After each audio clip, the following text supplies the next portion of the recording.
SAP has a solution, and sometimes people that have an SAP platform will get the solution as part of, a license deal. A guy at the end of the quarter will say, I'll give you access to all SAP software, and that's a barrier for Amber Road, particularly if a company doesn't need very deep functionality.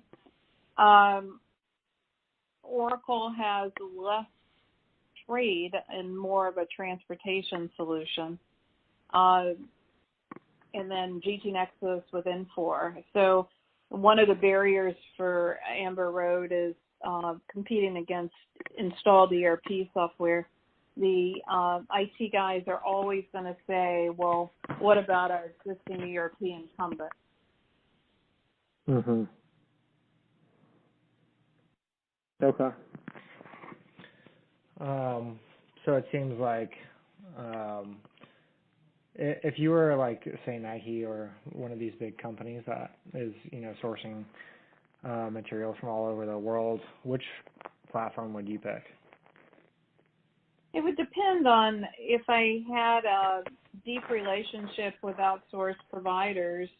I would want to understand what their capabilities are, and I might not buy anything at all. So, for example, I have a meeting at 2:30 with a chemical company that outsources all transportation, and they do all work with freight forwarders, so they don't need the solution. I've got a meeting today at 4:00 with a company that, has GT Nexus, and I would tell them to use the maximum of the GT Nexus solution they have.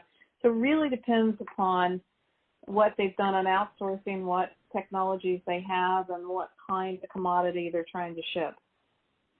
Got it. Okay. That's super helpful. And then do you have any thought on kind of where the market share is or which players have the most? Well, it would depend upon if it's standalone or part of another solution. Amber Road has the majority of the standalone market. However, that's a smaller market. The larger market is with, how do I tie this to a process flow? Like Bamboo Rose is doing. By the way, I hate the name Bamboo Rose. It sounds like something that happened at a bad party, but but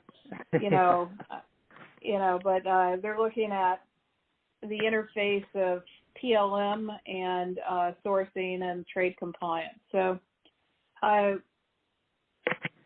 it would just depend upon the market, whether it's a standalone or extension market. Okay. That's interesting.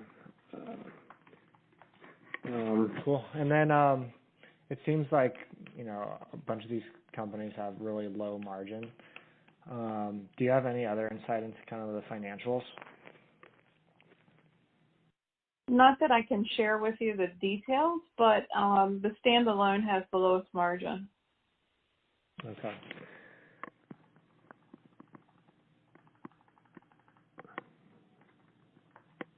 Got it. Okay, thanks. Great. And interesting. Okay. Are there any other kind of, big, questions that I should be asking?